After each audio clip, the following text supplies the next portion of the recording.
All right, good afternoon, everybody, for the Rising Tide Foundation. I am substituting for Matt. I'm a poor substitute. However, Matt wanted me to make sure I convey that he and Cynthia would love to be on the show today. However, they are very busy in Calgary at this point, holding an event. So he asked me to jump in and be the host for Tony.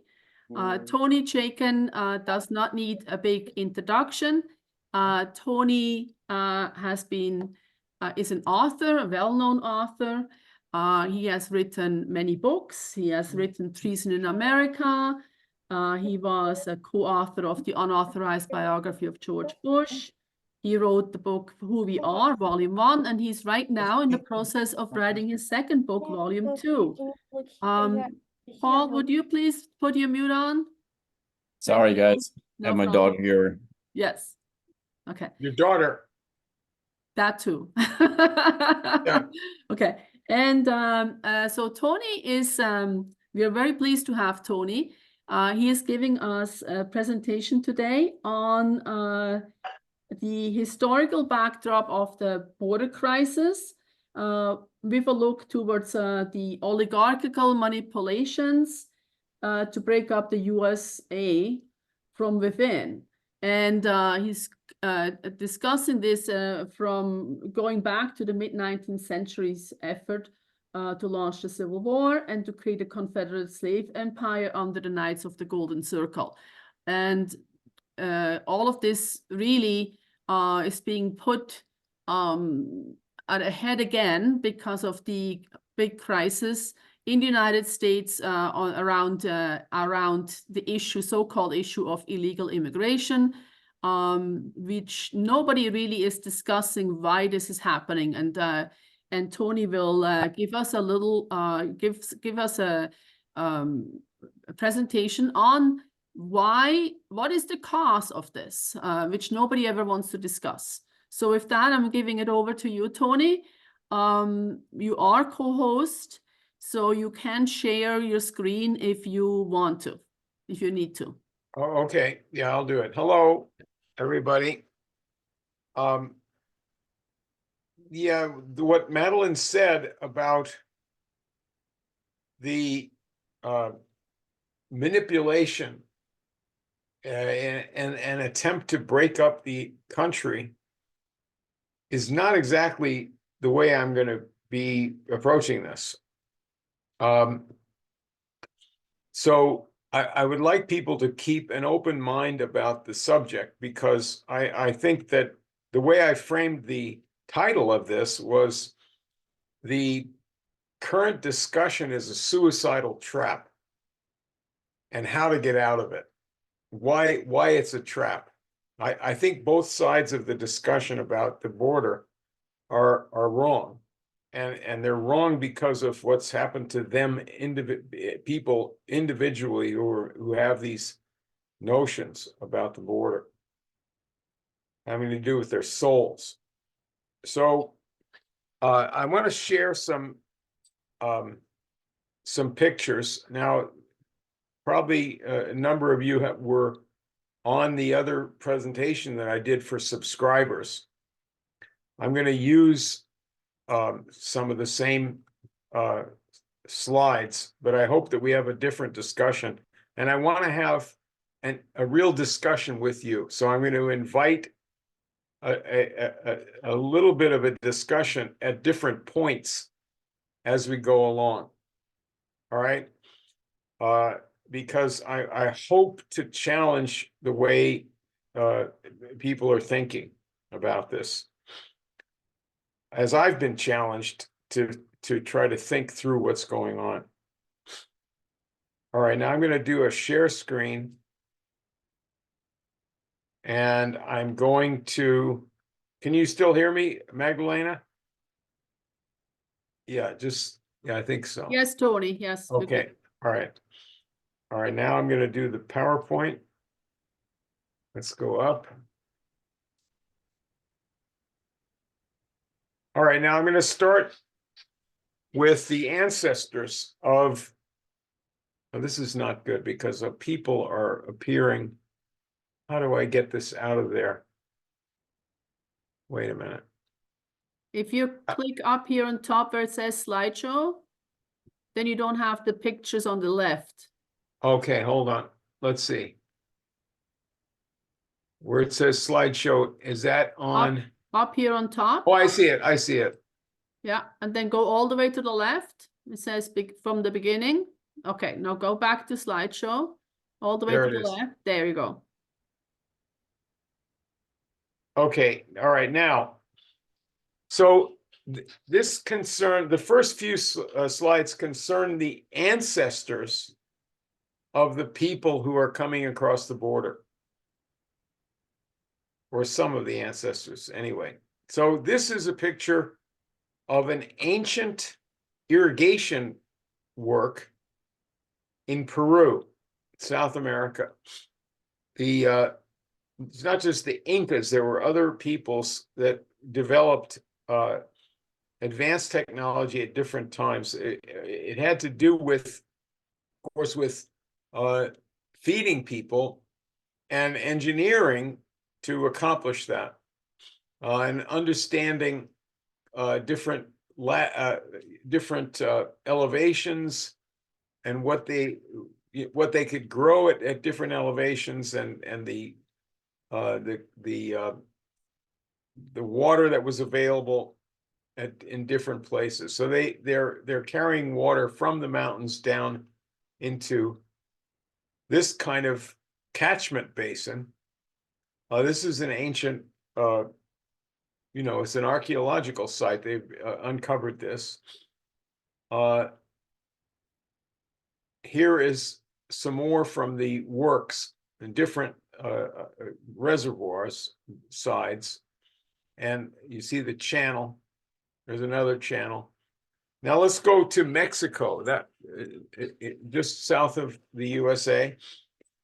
When the Spanish invaded, they found this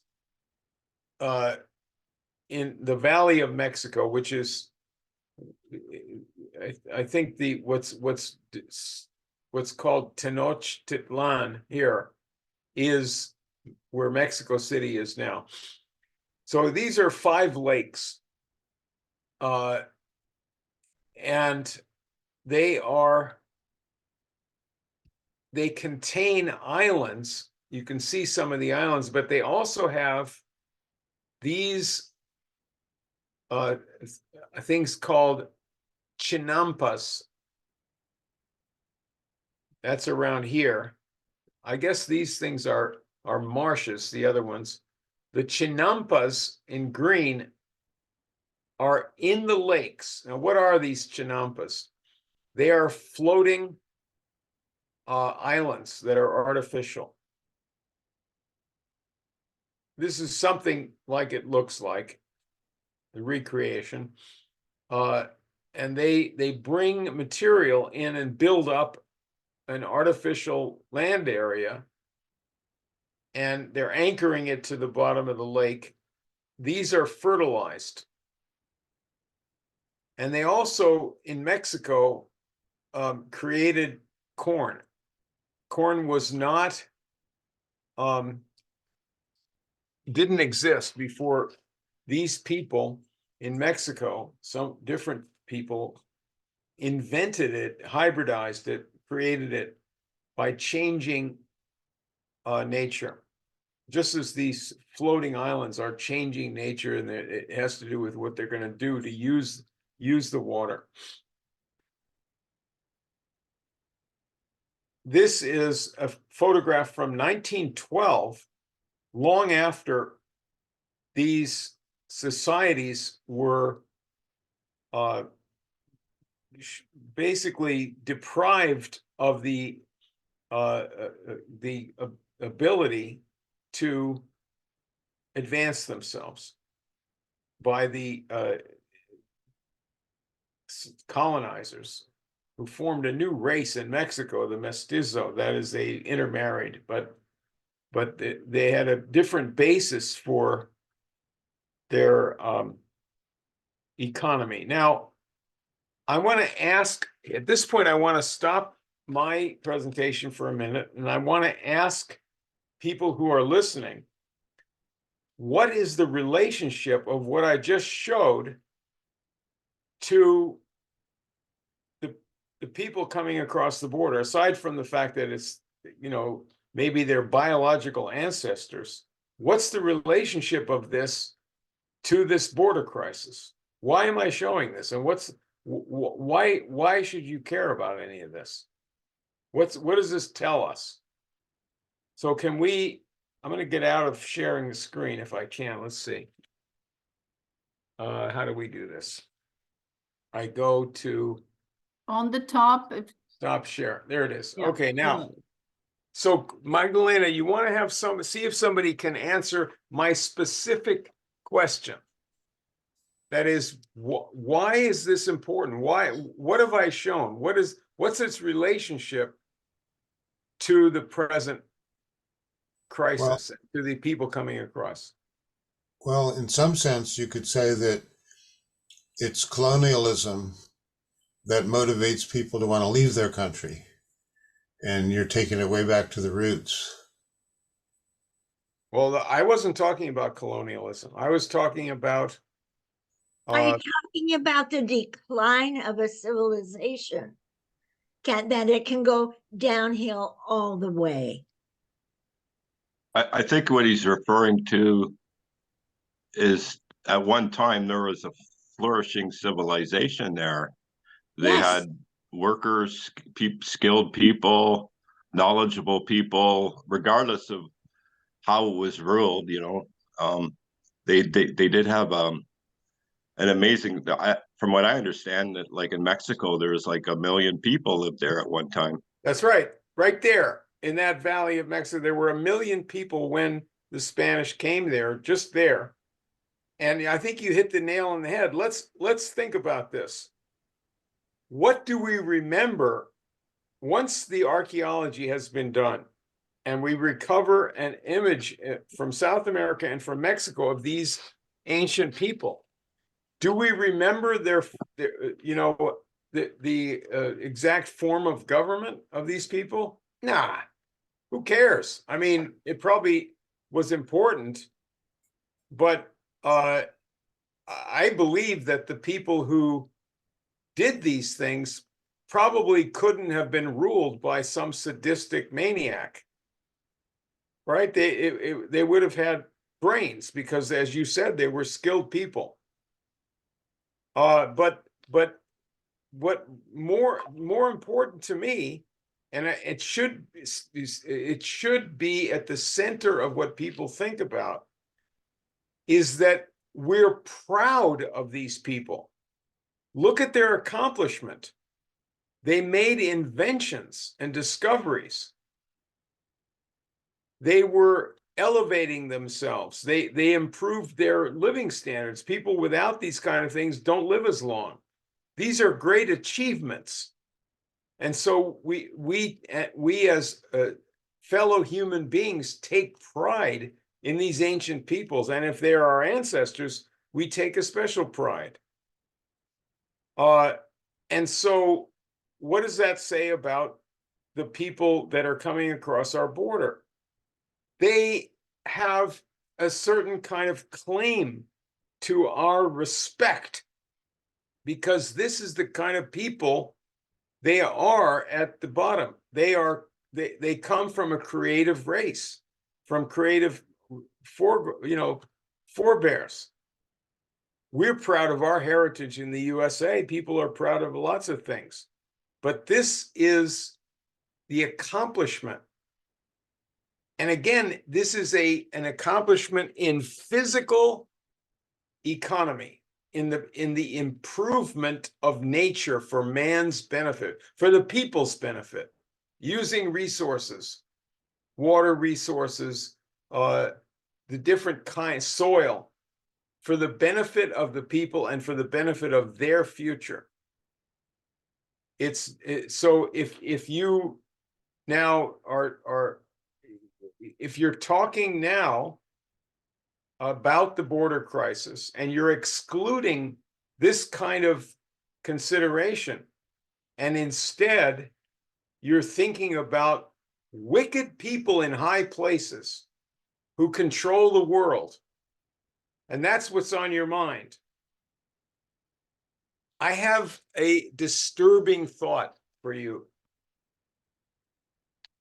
Those who are preoccupied with the wicked people in high places who control the world, and that is what they tend to discuss most of the time, and that's their, they develop a great knowledge about these wicked people to the exclusion of what mankind is trying to do. They are doing, in my view, doing the bidding of those wicked people in high places that they're complaining about.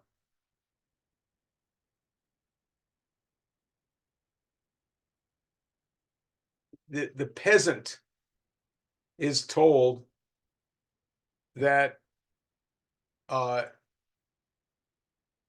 there's an outside world that he should know about, and that it would be good for his soul to know about them.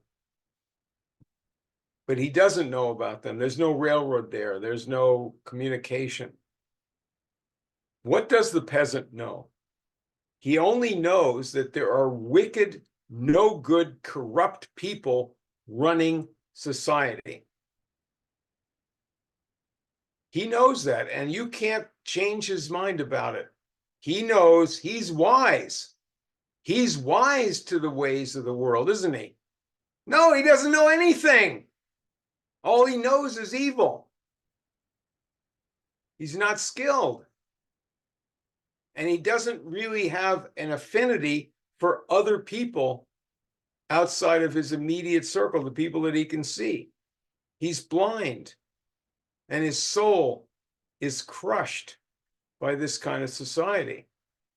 And again, he knows the world, the rulers of the world are evil and conspire. Oh, you can't tell him otherwise. He's smart. Is he smart? Doesn't know anything.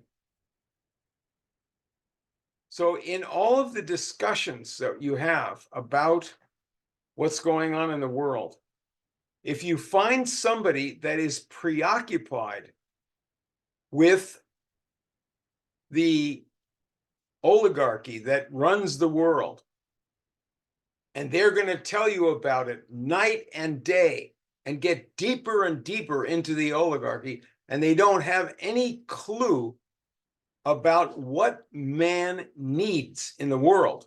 What should we do different than what's being done now? Who cares if there's bad people running the world, if you're not going to run the world in a different way? You're not serious about it anyway. You got to have an idea of what are the human needs and how are they going to be fulfilled. That's revolutionary. That's a challenge to the misrulers of the world. You're not challenging them to find out that they're evil. They want you to know that they're evil. It scares people. You have to know what good things need to be done. And if there's some structures in the way or people in the way, we have to overcome that. But you have to start with what we're all about and what the needs of our family of man are. We have these needs in common. So let me go on now. I'm going to go back to this PowerPoint. Share screen. Where am I? One need is for me to understand. Oh, here we go. Share screen. That's it. Okay. You see this? Yes. Now. Oh,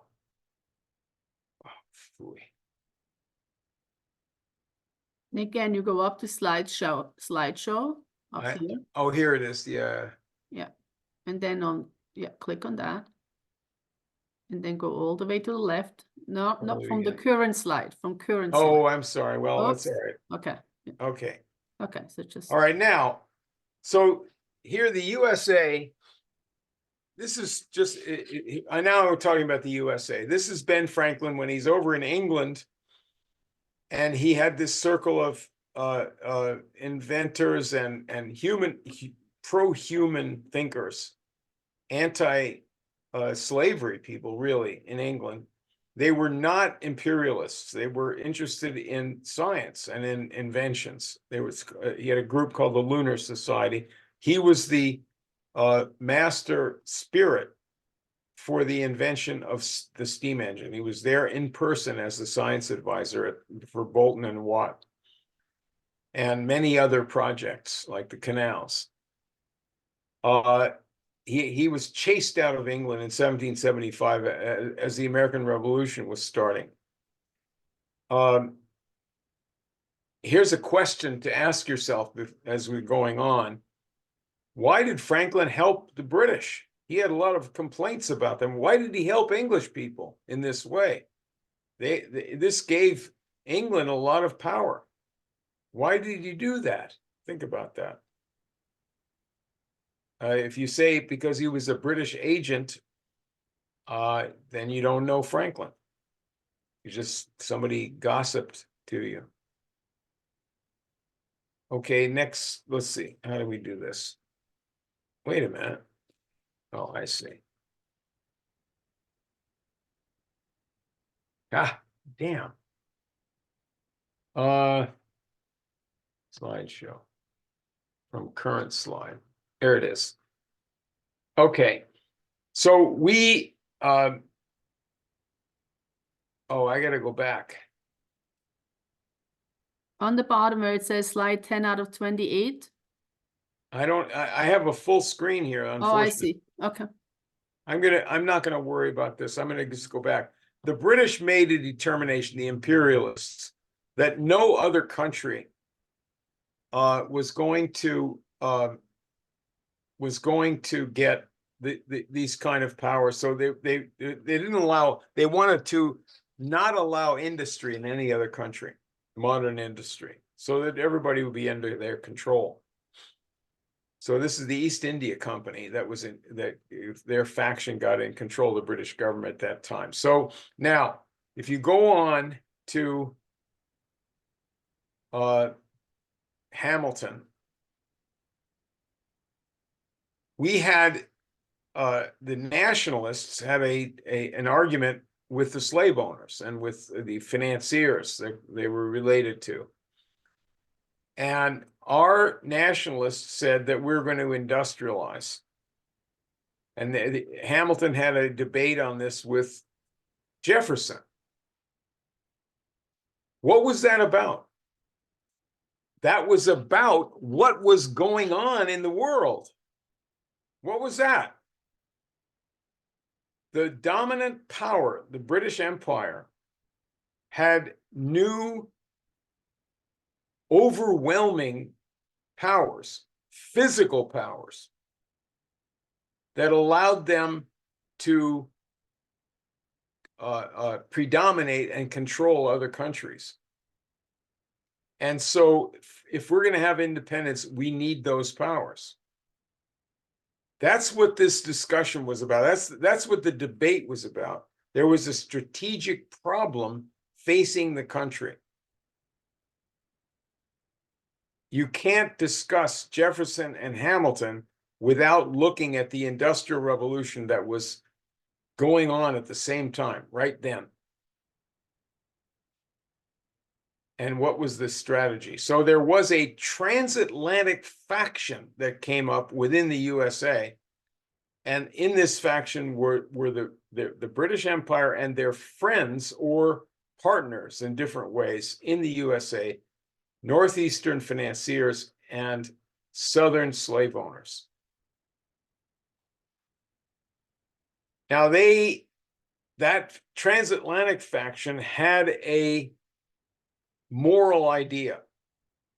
And their moral idea was that economics is not related to what people think about when they think about morality.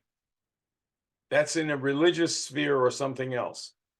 and they actually put this into their religion in the form of Calvinism or something else.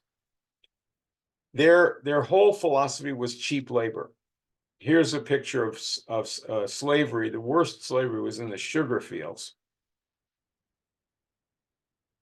In the South, the leading political powers, particularly in Virginia, were insurrectionists against the USA from the very beginning.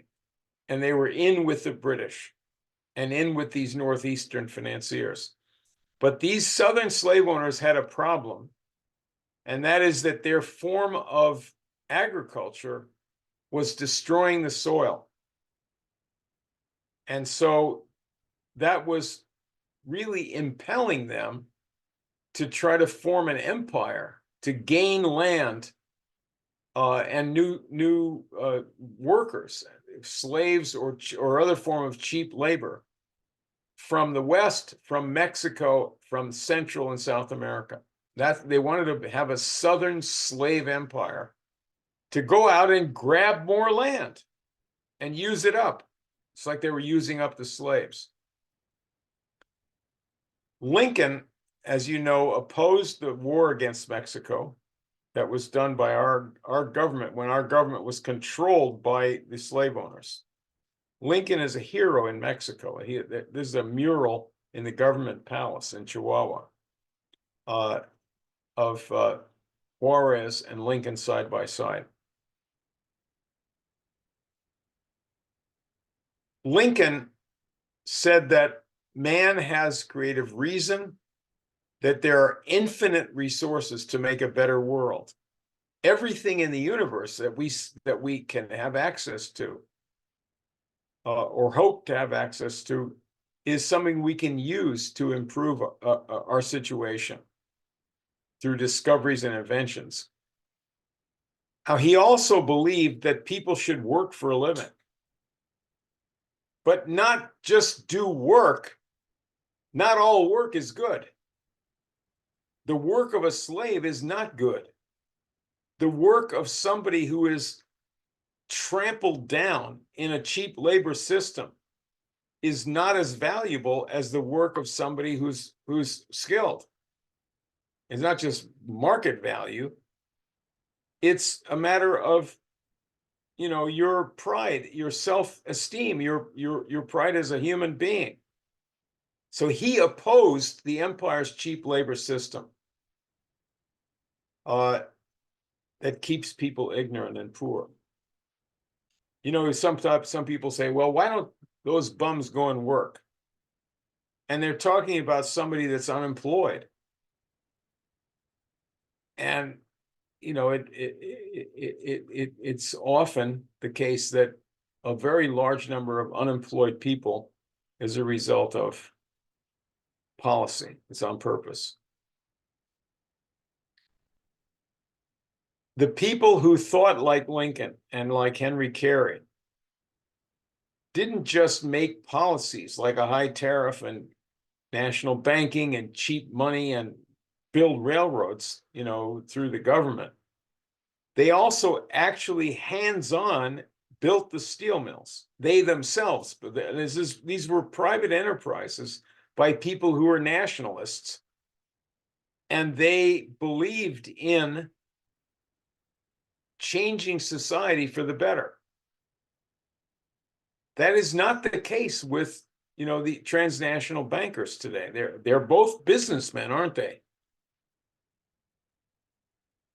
So one of the things you have to look at in this history is what is the intention for what is going to happen in society?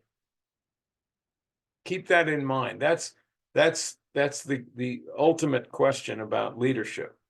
What's the intention about what's going to happen in society? Now, one of the people in this nationalist faction that built the USA, built the big industries, was a fellow named William Palmer, famous developer of Colorado. Denver and Rio Grande Railroad, he designed and he founded Colorado Springs. And also he set up a company called Automatic Telegraph Company and hired Thomas Edison as a young man, getting him away from being a puppet of Wall Street, being just an employee of Wall Street. Palmer and his friends funded and sponsored Edison's independent inventing, got his career going. It was a Philadelphia thing as opposed to New York. Not everybody agreed with what Palmer was doing. Oh, here, Palmer had the idea. Now, this is important. He wanted to develop Mexico alongside of the American West.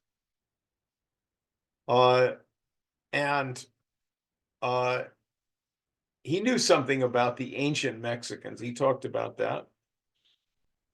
So he built the National Railway of Mexico, and his plan was to connect Mexico City to Denver, Colorado by rail and build out to the two coasts of Mexico, and then have trade between Mexico and the USA that would develop and improve both countries for the benefit of both societies, so that people would become more and more skilled on both sides of the border. Not everybody agreed with this. There was another railroad called the Santa Fe. You're all familiar with that. That was run by a very hideous individual at that time. Here's the symbol, the trademark symbol for the Santa Fe Railroad, the British lion, because they were British financed. But this, the head of that company, when they were in a clash with Palmer, was this guy, Thomas Jefferson Coolidge. Family made their money in the opium smuggling racket in China. He founded also the United Fruit Company, as well as running Santa Fe. And that led to eugenics and fascism and CIA plots to keep them in power in Central America. It's an imperial venture. So this is the exact opposite. Now they actually headed off the railroad of Palmer, going to be able to go down through New Mexico, and they had wars at the passes, very famous clashes. As a result of this new imperialism, this is the child labor in El Salvador, and gangs financed by the new opium, the cocaine people, and those gangs are their money is laundered by the biggest banks. Our Senate has investigated it and proved it. This is the rules-based international order. What does that have to do with our country? What does this have to do with the United States of America? Look at that picture. Let's stop this for a minute, and let's open this up. I'm going to stop share, and I'm going to go. So, can you see now? So let's ask that question. What does that picture of the child labor in El Salvador? The El Salvador people come here as illegal immigrants as well as legal by the tens of thousands. There's also, I think, 70,000 members of Maratrucha, something like that, the gang, the violent killer gang, whose money is laundered by the biggest international banks, our banks and British banks. So what does that child labor have to do with the United States? Who can answer that?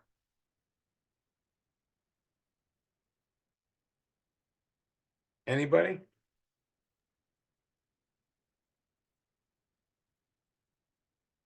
Well, I mean, first of all, child labor, I mean, you're depriving these children of education. You're depriving these children of being able to contribute in a productive way to their society. You are telling them that they're worthless. But does the idea of child labor come from the United States? What's our contribution to the world? Child labor? Maybe there was child labor in the United States at different times and under bad circumstances and leadership. But really, the United States, in my idea of it, is all about better opportunities. So I don't think that the child labor in El Salvador is really based on American society at all. I think it's the opposite. But what does it have to do with the United States then?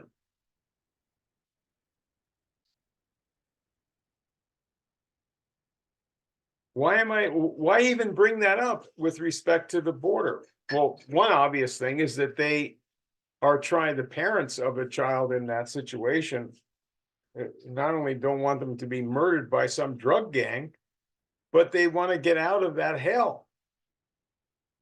If they're even working, it's better than being murdered by a drug gang, I guess. But so it's chaos and terrible conditions. So yes, that's one thing. But what is its relationship to the USA? Think about that. Why am I showing this? That's sort of the heart of this whole discussion.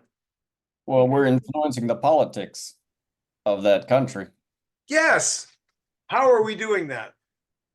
Well, economics and this history you just outlined.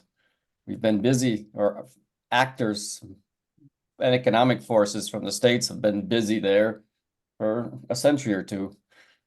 There's an ambassador there, and the IMF, the international so-called banking authorities have their representatives, and they loan money to these countries under conditions that ensure that the debt will never be paid. It doesn't go to improve their ability to pay anything.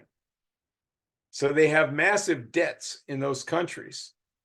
And they are told by the US officials that they're not allowed, and by the IMF, that they're not allowed to use the resources, labor or other resources or natural resources of their country for the benefit of their people. That's against the rules. That's our rules. The USA is telling them that. Now, I don't think, when I say our, I'm using that expression lightly, because I don't think we should teach our children that those are our rules. Our rule, what is our rule? Our rule is the Constitution of the United States. That's about self-government. That's our rule. And our founders were concerned about what? About improvement, about inventions. And they wanted to gear up our country to surge ahead as an industrial and scientific leader, and with family farms that were skilled people, everything skilled.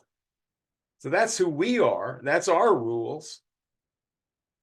This isn't our rules, but it's being done in our name. Our country, along with our British cousins, are enforcing rules on the world, and particularly on poor countries that can't fight back,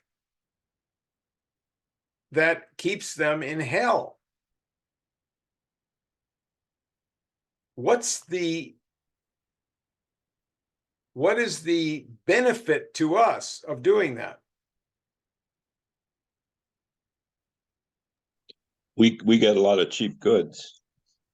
Well, yes, that's a good answer. That's actually a pretty smart answer. Yeah, we do get cheap things, like you can buy shirts made in El Salvador in Walmart. You can drink Coca-Cola for cheap because they get sugar from there.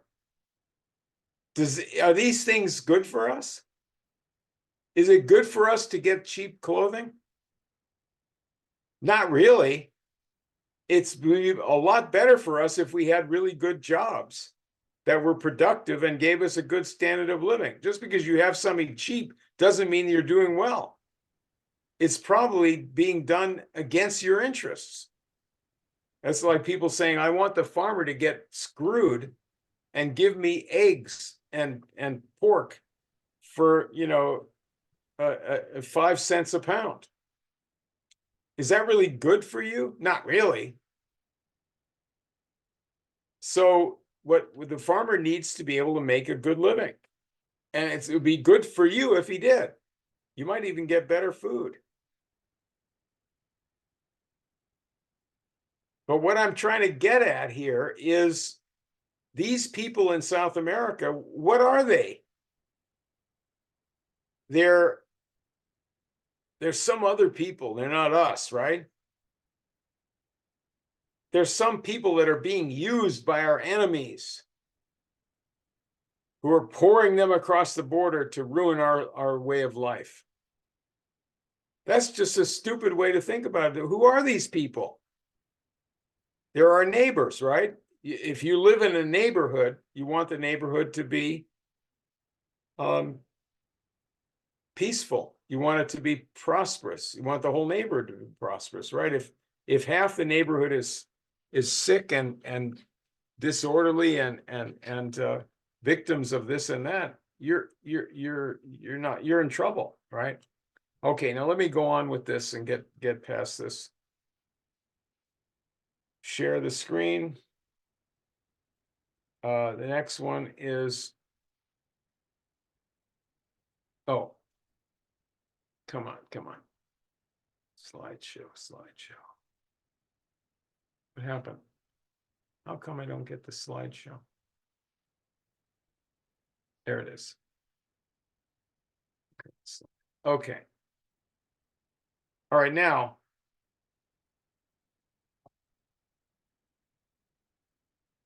Edison. Is this it? Yeah, Edison went on to build power plants starting in Pennsylvania. And he and his partners introduced electricity to Europe and Russia, Japan, India, South America. Is that important? Well, it's not important if you don't care about anybody that you can't see. Right now, you can't see too many people. You're looking at a screen, right? So if you don't care about everybody else in the world, then whether they have electricity or not, it's not important to you. I mean, maybe I'm being too glib here. I shouldn't be saying it in such a sarcastic way. We'll get back to that question. Franklin Roosevelt found that the electrical companies that had been originally started up by Edison and by the local towns who co-owned them with Edison, these power plants, that these companies grew up, and in particular, the New York Center and London Center had converted these things to instruments of oppression and not electricity. They didn't bring electricity to farmers. They didn't care that more and more people would get electricity. They said, oh, enough people have it already. And so he built dams, had public electricity, government, and also set up the means to bring power to the farmers. Rural electrification, very important. Now, this is sort of a heart of the thing. This is a picture of the president of Mexico holding that paper, Lázaro Cárdenas. And two men over, the old guy with the funny old bow tie at the microphone is the American ambassador, Josephus Daniels, who was sent there by FDR, a very close friend of FDR. And the occasion here is that the president of Mexico in 1938 was taking over foreign oil companies, Standard Oil from America and Shell Oil from England. And he did it because those companies were controlling the oil deposits in Mexico, but not producing very much of it. Mexico got virtually nothing out of this. So why should they control our resources and just make some profit and tell us what to do?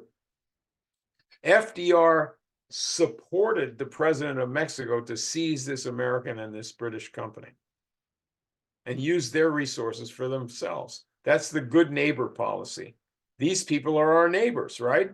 They're also our cousins as human beings because we're all of the same blood. Certain minor differences between groups. The same kind of policy was with JFK, especially about electricity. He built dams in America, and he and Kwame Nkrumah of Ghana built this dam to provide electricity to West Africa. He also wanted nuclear power plants all over the world and thought it could have joint projects to desalt the water. His presidency, I believe, was the last American president in the fullest sense of the word. And his space program was our last fundamental technological advance.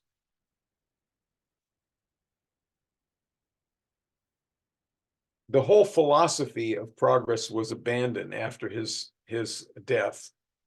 There are many people still that have certain parts of this, they believe in progress, but this became a dominant idea, a new dominant idea, that we don't need manufacturing, we don't need really high wages, except for me and my friends, but other people, we don't need it as a nation.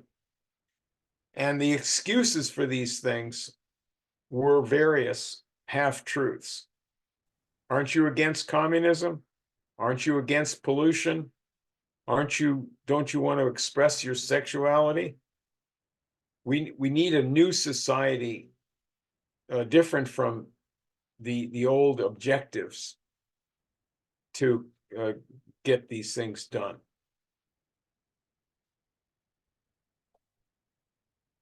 In the 1980s, this man Lyndon LaRouche, there he is in Mexico.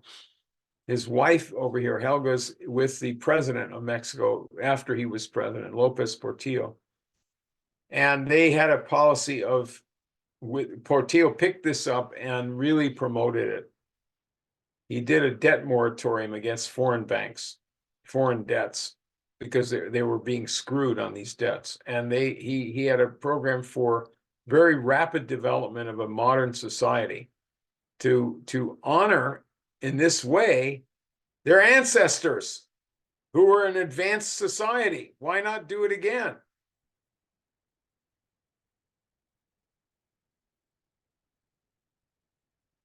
Well, somebody's helping them do it now. This president of China, Xi, he's all over Latin America, Mexico, Central America, Panama, South America, building infrastructure, building up port facilities, building different kinds of facilities. Then what you see there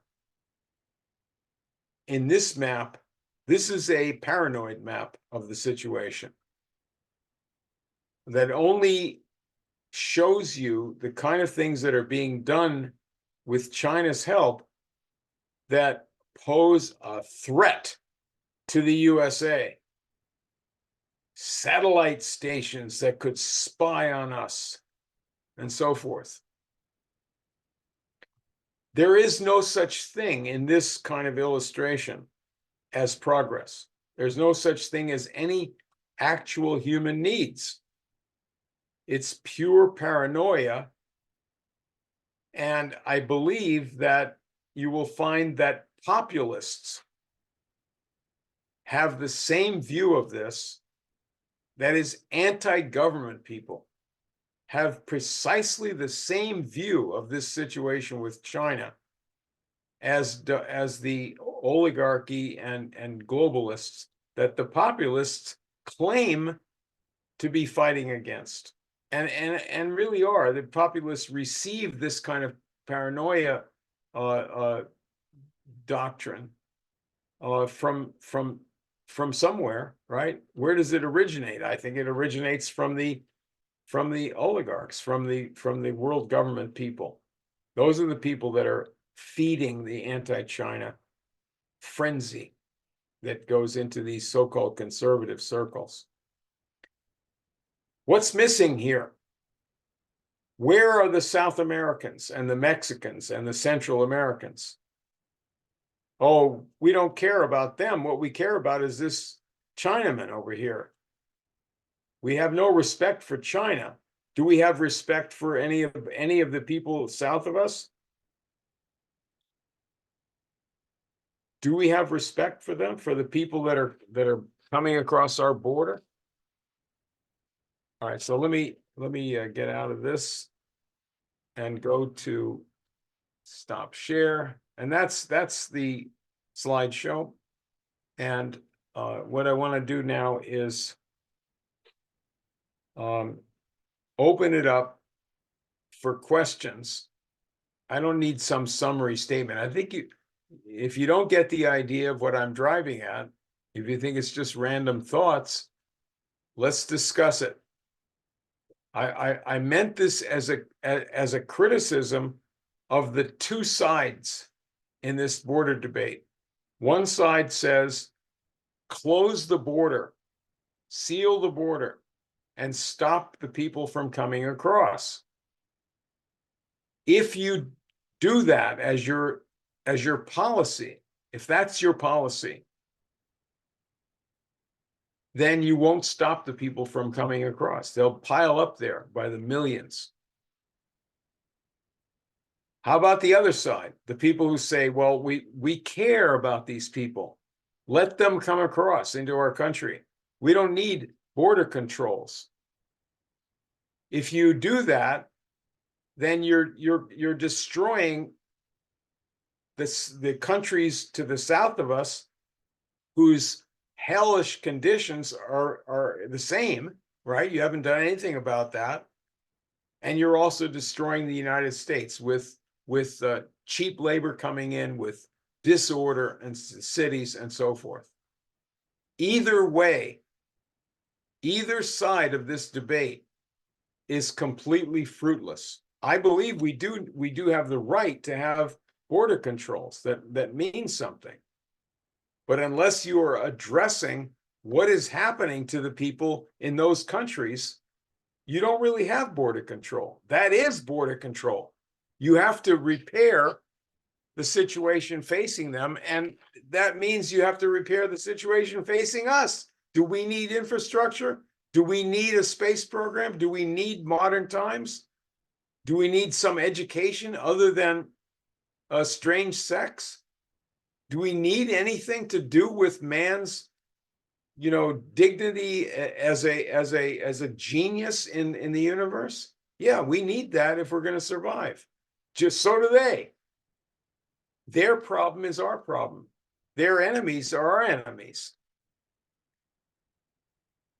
So just one more thing that I really enjoyed getting into. I had an interview with Mel K, and she brought up the book 1984. I guess some of you have read that. They made it into a movie, and it's about a future society where there's a dictatorship and they have all these foreign wars, and they make people think, that here's our new enemy and so forth. And then it's very similar to many things that have happened with surveillance and so forth. And they have this guy that doesn't really go along with it, named Winston. And he has a lover, Julia. And so they subject him to various kinds of tortures. And once it becomes unbearable for him, then he loses his soul and submits. What's the point at which he loses his soul? This is so important. When he submits to the devil is when he says about the torturing, do it to Julia, don't do it to me.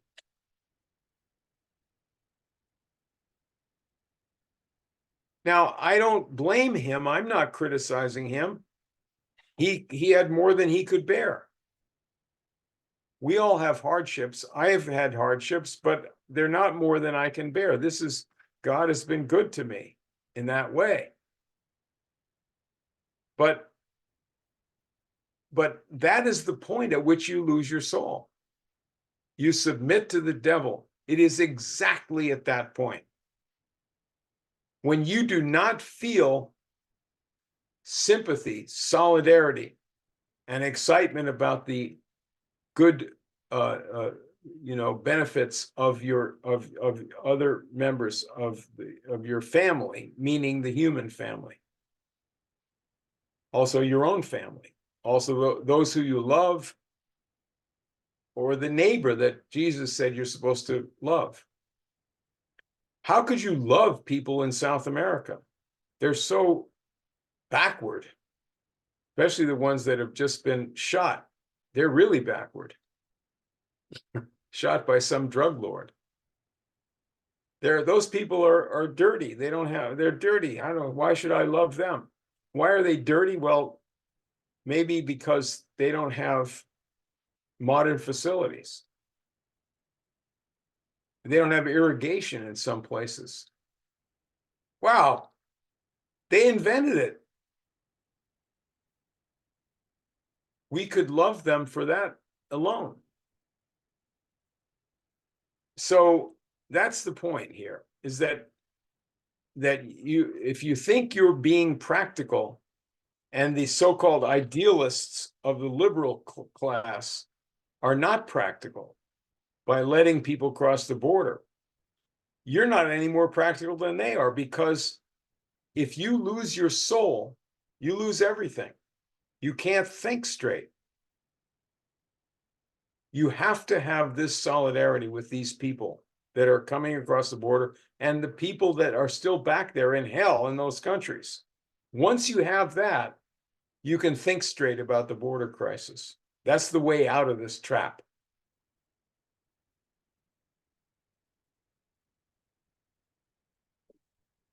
Okay, Magdalena, why don't you solicit questions?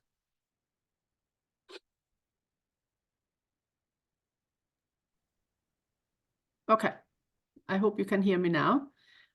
If you have a question for Anton, please put your name in the chat box or write your question in the chat box.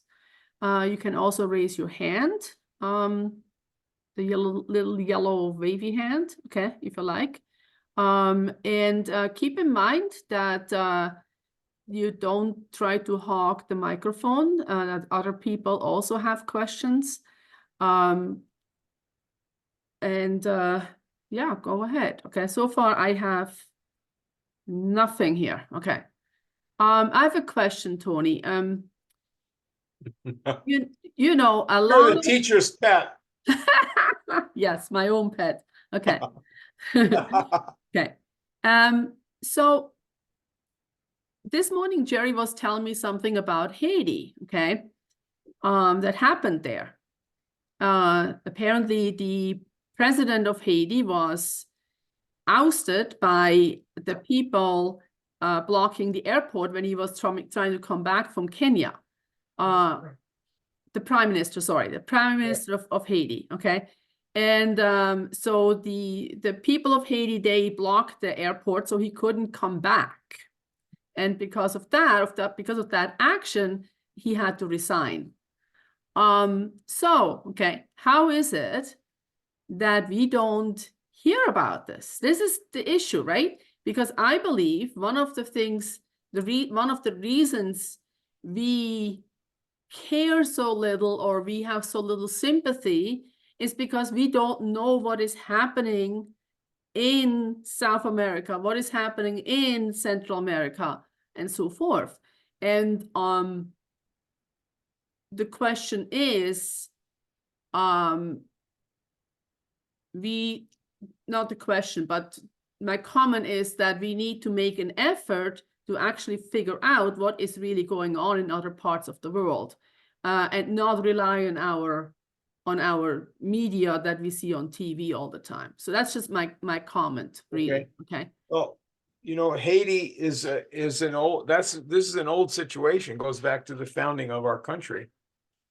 In the early 1790s, there was a revolt of the black slaves in the Caribbean, on that island, and the white refugees came from there to the U.S. South, trying to keep plantation life going, and the the real nasty anti-nationalists in Virginia used this to promote fear of blacks and fear of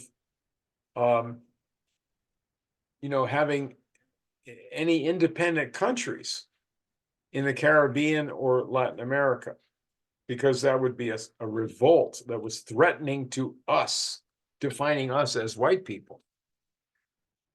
And there was at the time, as everybody should know, Toussaint Louverture, French Haitian, who was a brilliant leader and staged a revolt against French rule that was, running that place for sugar slavery. And the nationalists in America were friendly to him, Hamilton in particular. And we supported that. That is the best people here did. And that was a matter of debate. But this was the first Black independent country, and the first it's the second republic, I guess, in the Americas, if I'm not mistaken. But the question of what happens in Haiti has always been with us. Under the worst rulers, we sent troops into the Caribbean countries to collect debts, just like the British and so forth. But this background of this brilliant leadership, this nation starting idea by the leader of Haiti is a very proud background. And we should relate to that, because our founders, the best of them, were favorable to that kind of aspiration by people. We didn't want to go in and have a war with the foreign powers. We didn't believe in that. We didn't believe going out and starting wars because we don't like the government in some place, however bad it might be. But we were in favor, our best people were in favor of the national aspirations to rise of other people. Is that our idea now? What should happen there? It's clear in Haiti that unless they can be allowed to use their resources and their labor and the neighboring countries' resources as well, unless they can get together and have progress to modern conditions, we're screwed. I mean, we're going to get diseases, we're going to get spreading chaos and so forth. So it really is to our practical benefit not to turn our heads away and say that the chaos in Haiti is none of our business. No, it's our business for the same reasons, because they are human, and we used to have a better idea of it. Now we so-called are governing these places to bring about this chaos by the rules that prevent them from doing anything. They have tremendous resources. They could grow anything there. They have smart people in the Caribbean, people from Guyana, people from Jamaica. They're very smart people. Anyway, next. Thanks, Tony. I have a list here. We're going to go with Bruce first, then Pascal, Monty, Dave, and Paul. That's the order. Bruce? I'll try not to blab too much and get some extra people. Go ahead. Okay. Anton, I'm willing to bet you're wholeheartedly in favor of a very effective and efficient procedure to vet applicants for admission and citizenship in a very, very legal immigration in a very robust way versus the either or of close the border or let them all in. Just speak into that, if you would, please. Oh, absolutely. That's true. That's border control. Borders were organized by the most progressive people in Europe. That's part of national sovereignty. We had everybody knows we had religious wars throughout Europe between us and them, us being Protestant or us being Catholic. And these were involved nations and parts of nations fighting each other for many, many, many years and slaughtering them in revenge. And each time they did that kind of slaughter, like is going on in the Middle East now, they said, we have to teach them a lesson. And of course, they were just killing their own children by doing this. The solution to this was an agreement worked out by the cardinal from France, Mazarin. And the solution was, the treaty was to agree to borders that were actually effective.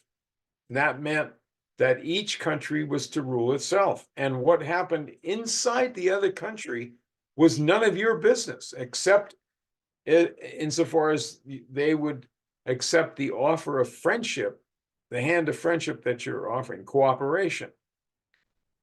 And so that got people out of complete annihilation in Europe. So many, a very large percentage of the people in Europe were killed in these religious wars, directly or indirectly by disease. So the idea of sovereignty with a border, with a military for the purpose of military, like fort building on the border.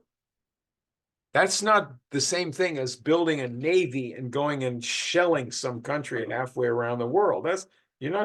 Don't say they're both military. That's baloney. That's just a lie. The nation of Europe, nations of Europe, like France was a nation. And other nations were established as well that were strong nations. And I believe in the border. And I believe that immigration has helped this country. And the immigrants that have come here have contributed massively to this country. My father was an immigrant, came here in 1909. And he was, he loved the United States. I mean, my God, this was something. He came from Latvia. But that's, people who want to protect the country have to get the real idea of sovereignty. Supposing you say that you are for a sovereign country, but that the government should not interfere in business. Think about that. I want the border protected, and I want a military to protect us from foreign enemies. But I don't think the government should be involved in business. Well, supposing people who are foreign, and I won't say what country they come from, but it could be London. Supposing people that are foreign decide whether you're going to have good wages or not. Supposing they decide what happens to you in your life because of trade relationships, not just for us, but for people in South America. Supposing foreigners are making these decisions and you don't really have sovereignty. Sovereignty means that you have a government that belongs to you and is supposed to protect your interests. Otherwise, why have a government? Do without it. And that's sovereignty. Yeah, and as a segue or a diversion, how's progress coming with Volume 2, and when can we expect it? I just finished yesterday, Chapter 10. And this is called Palmer's Strategy for the American West. It goes into the Indian question and the crimes against Native Americans. How does that fit in with the idea of progress for American society and settlement of the West? How do those two things go together? How are they both true? That terrible crimes were committed against the Indians, and at the same time, the settlement of this continent by Europeans and by Americans, forming a nation, resulted in tremendous advantages for the human race. We gave electricity to the world. We gave the world the idea of a sovereign nation in modern times and spread that idea to other countries of sovereignty. Now we're against it. If that's chapter 10, how many chapters in total are you planning? There's only 2 more after this one. The next one is about Edison, and the last one is mainly about McKinley. And that's my last question, so others can chip in. Great presentation. Thank you. Thank you, Bruce. Pascal is next. Pascal, are Yes. you there? Hello, Tony. Hi. So Hi.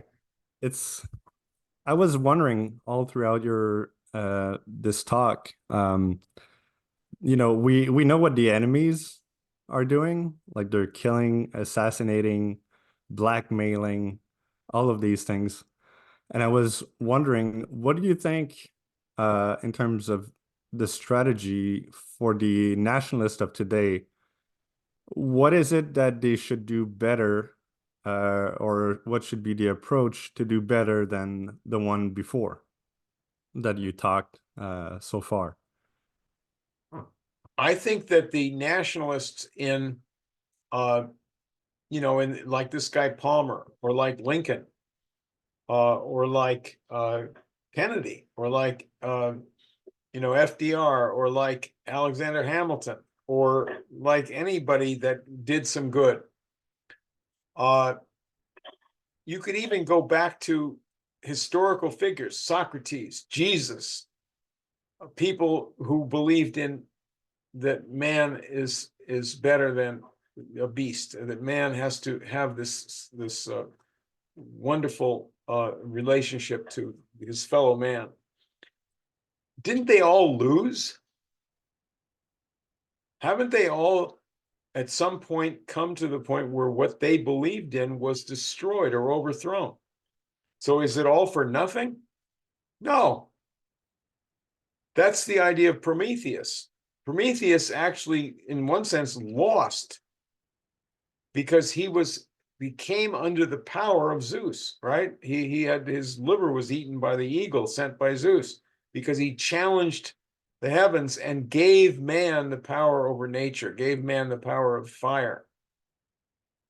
This represents in our idea, the benevolent God who gives us this kind of gift that we can use our reason for these things. But didn't he lose? Well, there he was, chained to the rock. No, he didn't lose. He suffered. That's true. But did he really lose? No, we did get fire. We could misuse fire. We could burn our neighbor's house down. Right? That's the question of atomic energy. Right? We can bomb people with it, or we can, desalinate the water and get electricity and things.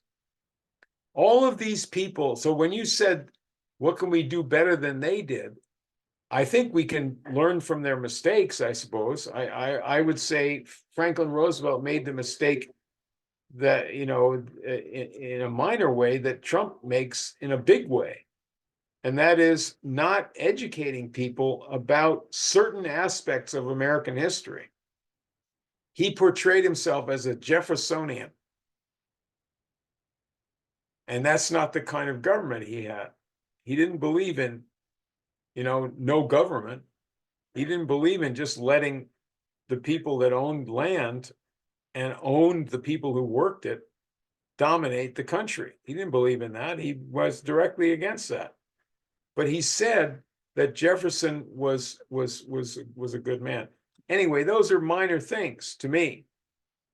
What we can do, the real question is not doing better than them. I just was bringing those things up because I think it's an interesting question about winning and losing. You don't just win because you don't suffer, or you're not, you can be defeated in a battle and still win, right? You can win a war later on or whatever. But the real question is, what do we do in the discussion we had for my subscribers? It was raised, the idea was raised that you had to use violence to overthrow the oppressor.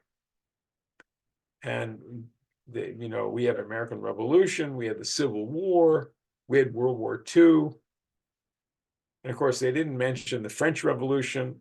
That was violent. They didn't mention all the wars that accomplished nothing.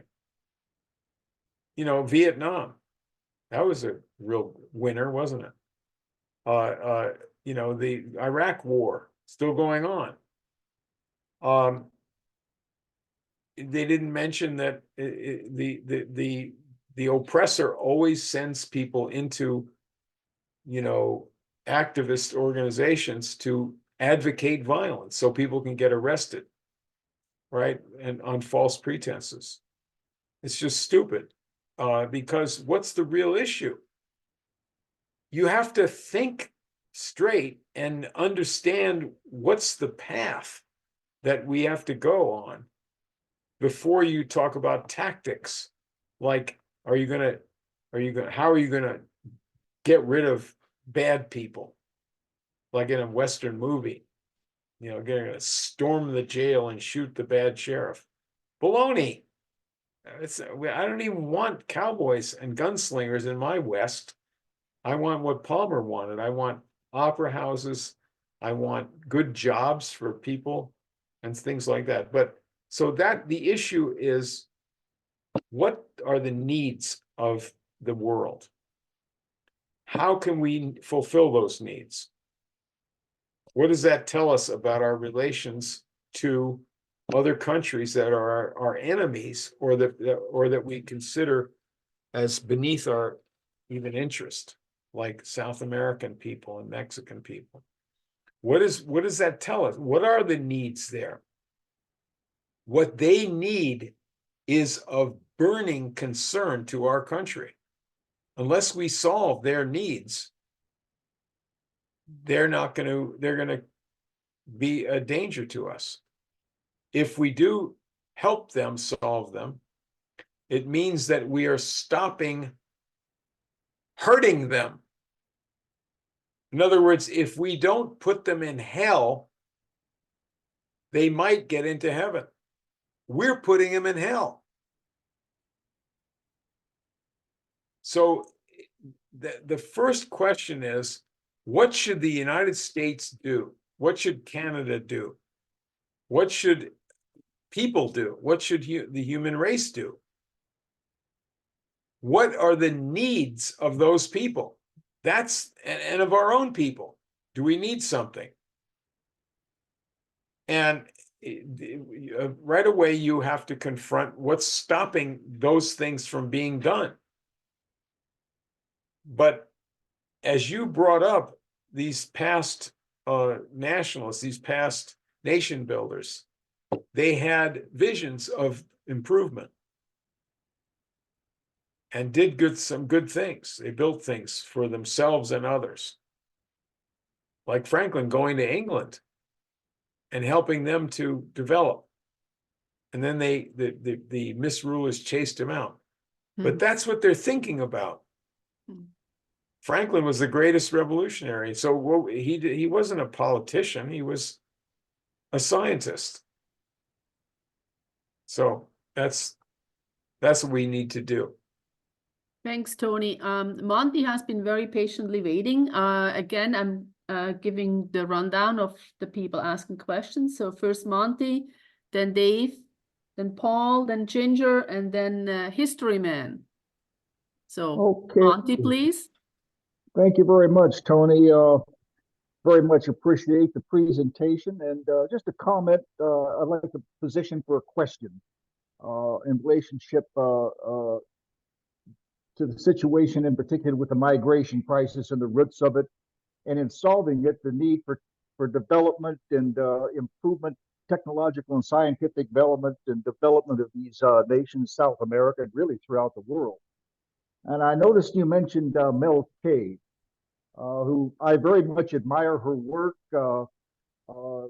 She's hosted both Cynthia Chung and Matt Ehret on her shows, so she's very, very competent person. But she had a Michael Yon on her show recently, who's affiliated with Brett Weinstein, who promotes his whole thing of the Darien Gap and the Chinese providing this infrastructure for the Chinese migrating people up here and everything. Right. And she seemed either unwilling or incapable of challenging him on this. Insofar as I mean, there's a multiplicity of purposes for this migration crisis. It's cheap labor, like Tyson Foods hiring all these migrants now. Yeah. It also feeds into the whole Confederacy thing. You know, the states got to arm themselves, and different states now are doing independent free trade with different things. So it plays into that. But I think the primary thing it plays into is the destruction of the potential for what AMLO is doing in Mexico with the Mayan railways, and also the infrastructure development projects that are designed through China, cooperation with China for development of Central and South America through trade routes and infrastructure development, which would solve this crisis. Okay, And I get that. Go ahead. So in line with that also, I see the same thing happening, and maybe if you could comment on this too, because it's not just isolated here, insofar as the deep state, through proxy wars throughout the planet, Ukraine and elsewhere, against basically the BRICS and the need for development. And the latest one I noticed, Brian Berlick on the new Atlas just came out 2 days ago, exposing the U.S. through its proxies in Thailand, fomenting a war in Myanmar for the same purpose. You know, the BRICS, the BRI lines through Myanmar, and how they're disrupting that, and a civil war erupting there. So I know it's a lot I put out here, but I'm just seeing the same thing happening. Well, I think you raised two. I mean, the two things that really stand out to me are, one, what you said about the supposed danger of the Chinese in the Darien Gap. That means the Panama, that area, that geographic area, that Chinese people are involved there, and that is supposedly, according to this narrative, a danger to us. And then the other one is what you just said about the U.S. somehow getting involved in Southeast Asia to foment a war in Myanmar. So the two questions there are, first of all, the China and Latin America. To me, there's a simple test that you can perform that can cut through the head spinning that people get themselves into when they say, I don't know what's true. I hear this thing from him, I hear that thing from somebody else. And they don't have the person who has that way of thinking doesn't have his own moorings. They haven't gotten their own philosophy. They have different opinions based on things that they've heard and based on emotional responses. A way to cut through that and really to get to a fundamental truth is to start with the fact that you are human. I am human. That is something special. Many people don't believe that, or they're so confused they don't know what to think, and therefore they don't have any basic philosophy like that. Probably they don't have a family either, or they don't think like a family person should. So how does that apply here? There's let's divide that into two parts. There's China and Chinese people, and there's Latin American. There's people, Panamanian people, and other people in South and Central America and Mexico. Are they human? What do we think about those people? What do we think about China and the Chinese? Somebody might say, well, I admire China, but I don't like the communists, or I don't like the president of China. And to me, that's it's not an adequate answer. It's double talk. Do you have respect for those people? That's a quarter of mankind in China, something like that. Do you have respect for them? If you have these stories that say that China activity, and it's always very vague, it's based on reports that can't be substantiated. China's threatening us. Well, what are they actually doing? Oh, well, they're building some facilities. What's that about? Oh, I don't care. It's threatening us, and they may be spying on us. They may be sending people here. You have no respect for the Chinese. You don't even care about what they're actually doing there, where they are actually doing things that the international bankers think is a threat to the order of the world, and that is to build up modern and skill-inducing facilities like modern ports and transport facilities. That's what they're doing in many parts of the world. What we should be doing. Why do we just have to be the Chinese? What about the Latin Americans that they're supposedly sending here? What's our view of them? Are they human? Well, we don't think of them that way. We think of them as just hordes or herds that are coming our way. We have to be practical and not care about those people. Then you're living a lie, because you haven't thought about these things, and you're just accepting a lie that somebody tells you. And these things about China being responsible for our border crisis, who says so? You say, well, it's what's his name? Tucker Carlson interviewed somebody, or Mel K, who's a very good person. And I like a lot of things that Tucker Carlson has done too. But what they're allowing to come through, as you said, is a lie. And it comes from people that are trying to divide us from other human beings so that they can control both of us. And the same thing with the war. Any war right now is wrong. There's no war that's good now. I mean, we've come to the point now where all war has to be avoided. I think you can say that without any exception. We should have avoided World War II by not building up Hitler like Wall Street and London did, and so forth. We can avoid any war in modern times if you do the right thing. Well, that's next. Thank you. Dave has been waiting quite a long time, patiently. Dave, are you there? Can you? Hi, but Dave's Oh, here, but it's Sue again. It's not Dave. Hi, Tony, I just wanted to thank you for your talk again. You have articulated so clearly the Hegelian dialectic that we're once again thrown into, and to divide us in multiple ways.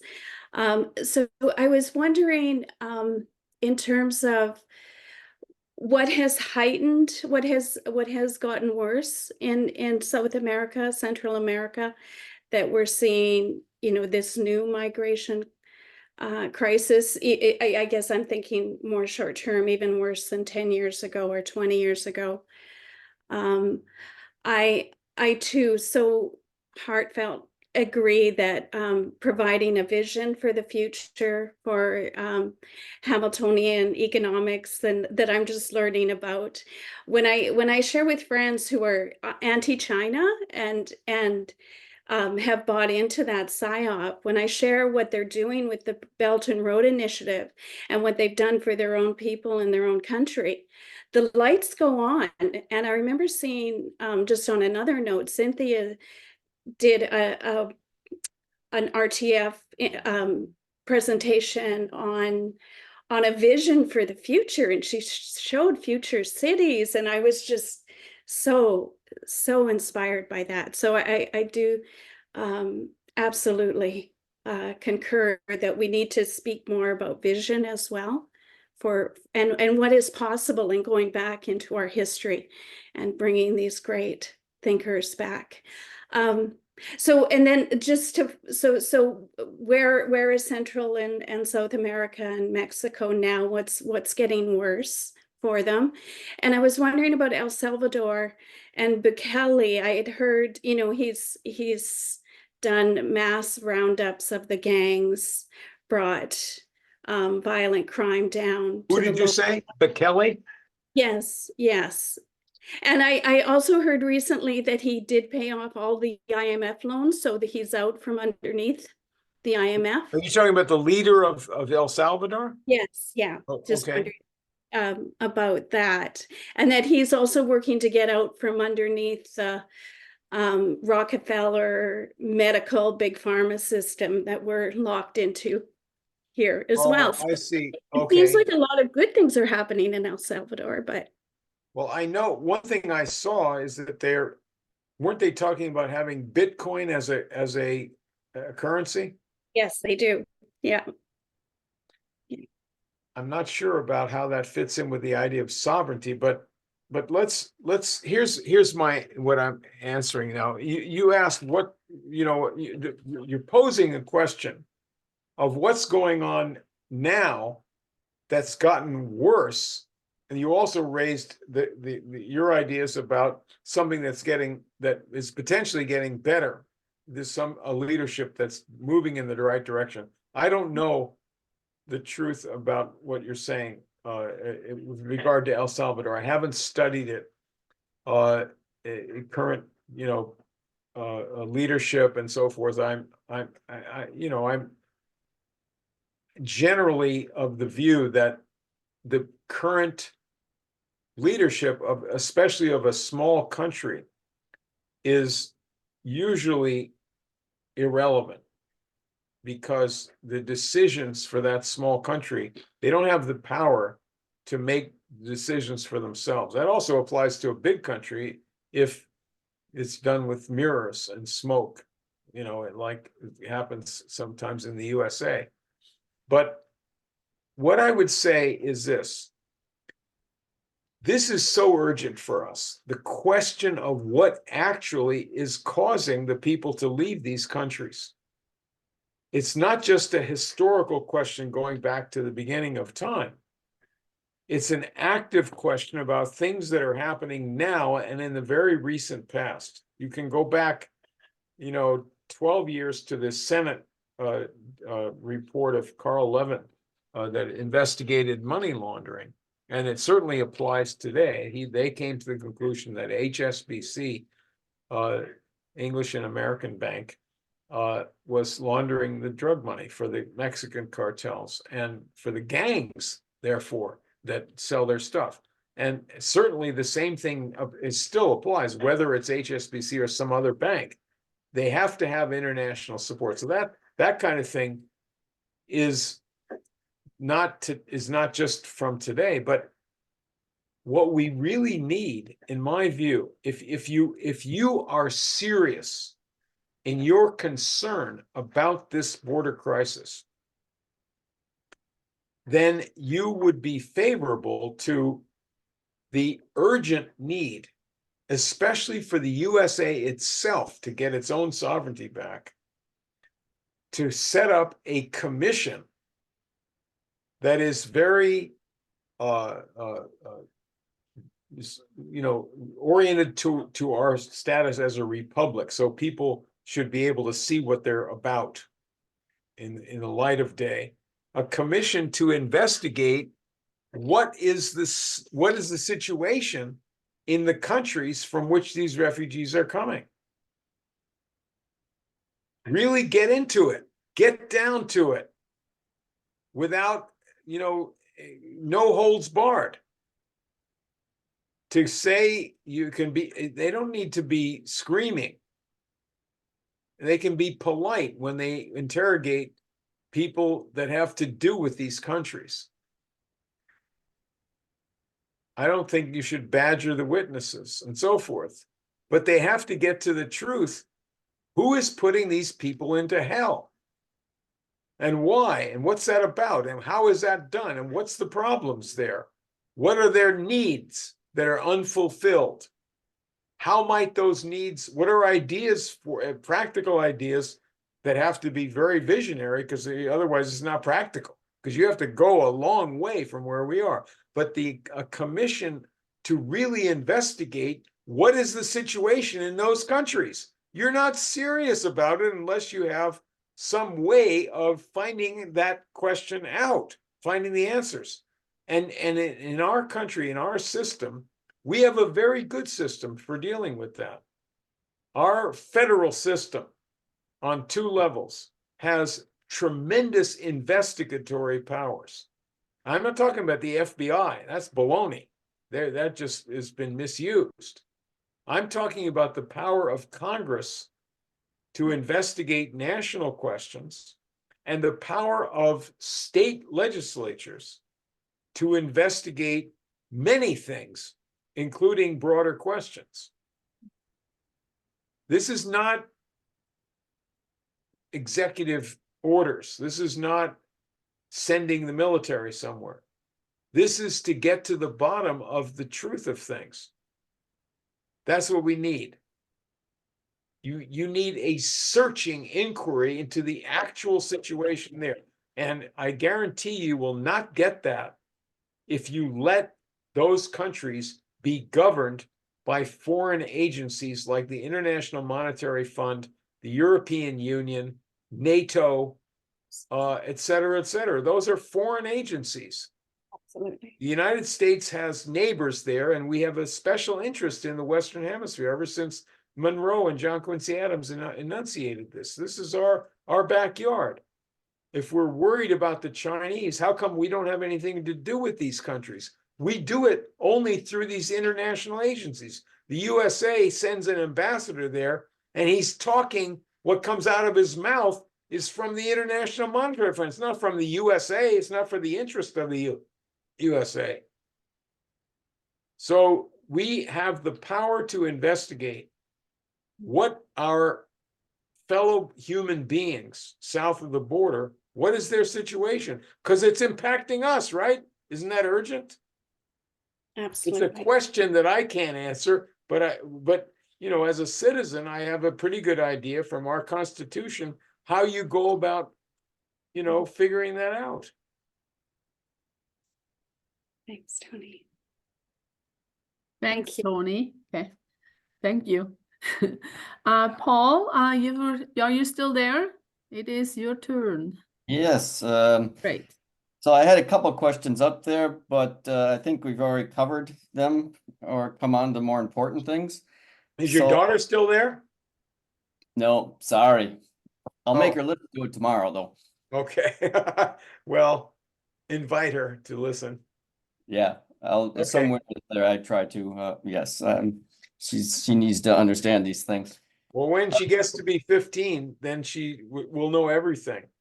And therefore, you better get her before then, too. And she reads a lot. I've got hope for her. She reads a lot. I meant Okay. that sarcastically. Teenagers have that kind of a issue. Go ahead. Go ahead. Yeah. Yeah. She's 12 now. That's already, we're getting into that. You talked about Franklin's mistake and Trump's mistake. FDR, Was it Franklin Roosevelt. about not teaching the history? Yeah. He About- knew the history and taught it quite a bit, Franklin Yeah. Roosevelt. But on this, he let a falsehood through into the public. Yeah. And I see that. And so there's two concepts here. One is is the history.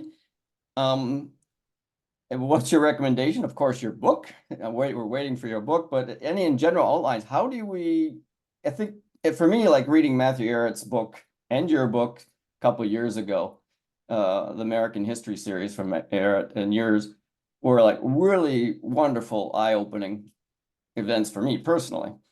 And then, but I generally see people just don't know this history. These are great stories. They're just great stories about national, whatever, national legends or national history. It should be, everybody should be exposed to great stories about our country, or, you know, us.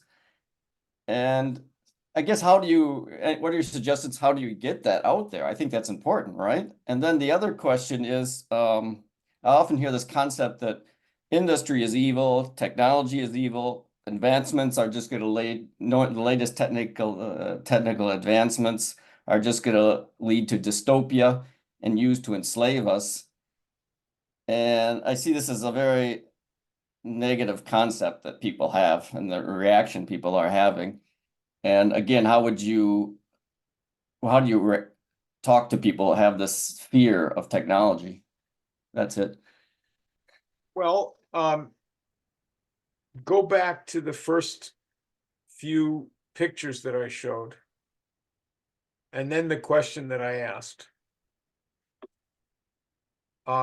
What is the relationship of those ancient peoples and what we saw in their engineering and their inventions, including corn, which was an invention? Earlier inventions were like dogs. Dogs were an invention. And horses were changed from what they were. But anyway, so but engineering that you can really identify with, like irrigation. And that these things are a source of pride that is really eternal, because they have made such a deep change in what it means to be human. The human mind is always the same. It always has that capability for genius. It's always the same. But what it means, the full meaning of human life, can really improve. And that has to do with these inventions, and they're cultural inventions like writing and other things, and also physical inventions that alter nature directly. So we go back to these things that really inspire us, and we understand that the physical economy that includes the capability of the population to do these improvements, you know, writing and education, whatever, but the physical things that have inspired us much later, and obviously helped improve and inspire the people of their day. Study those things, especially. For the time being, forget about some of the other stuff. And I really mean that in a way that can clear away this haze that people are in about, I don't know what to believe. I hear this, I hear that. Go back to those things, the scientific and technological advancements that really improved human life and inspired people to a higher level of existence. And that includes, you know, a washing machine that runs on electricity for people, for a farmer's wife who doesn't have to, you know, spend 8 hours trying to clean some goddamn clothes. That's inspiring to me.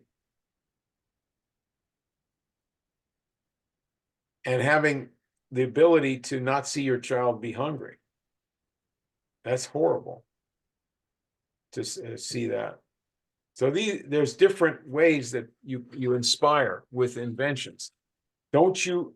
I tend to cry every time I see a rocket take off that has people in it. It just gets me. I can't avoid it. Tears come. So that's inspiration. But look back through history yourself, and those you want to talk to about this problem, about how do we find things out, and how do we study history, and how do we teach history. Focus on, that's why I chose what I'm writing about, and I've been focusing more and more on this angle for 50 years. Yeah, I wrote Treason in America, and it didn't have this angle specifically, but it did have the two sides over this question. Now I'm going at it directly.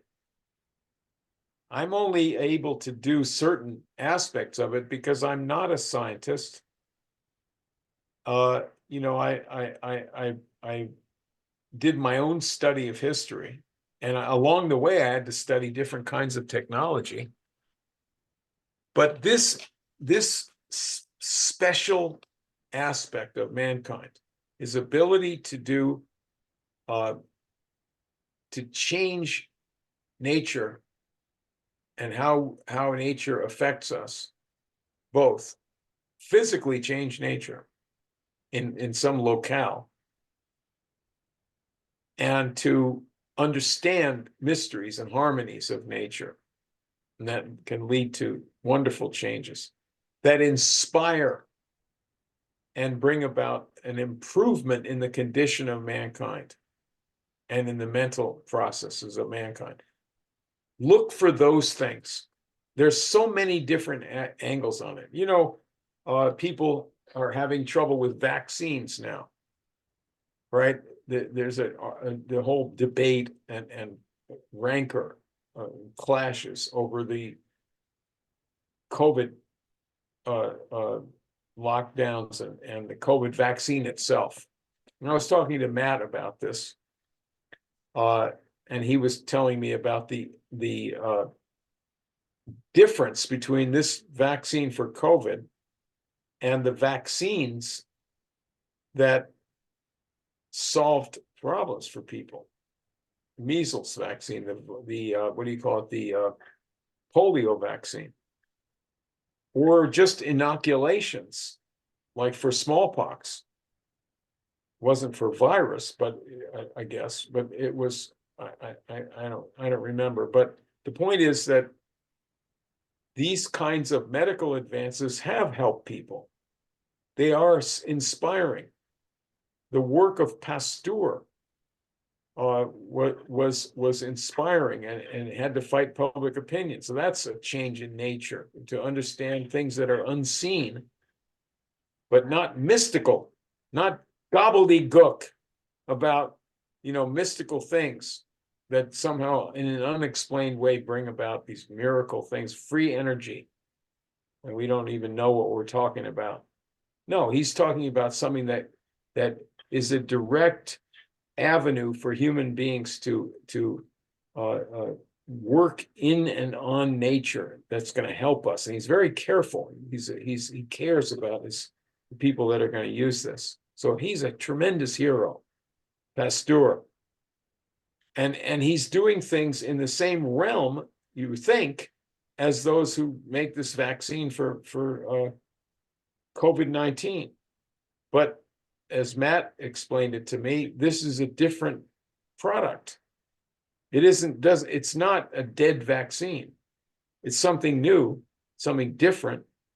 I guess it works on the DNA or the molecular level. It's not the same kind of thing. How can you get people to be in favor of technology and not fear it? There's many people talking about artificial intelligence, and there's also various forms of automation. Some of it sounds pretty stupid on the you know, to start with, like driverless cars.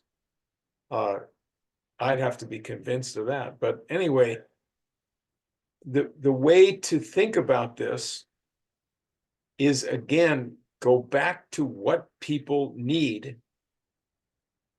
They may not be able to express that need. They need to have the use of wonderful resources and potential future resources, like, you know, for nuclear energy or for fusion or something.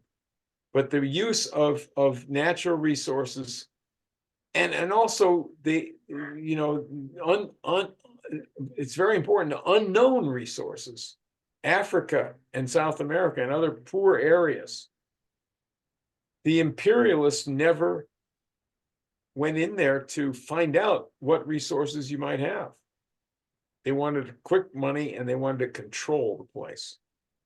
So think about the needs, fundamental needs first. You have to feed people. You have to have electricity. You got to have protection for people from being destroyed.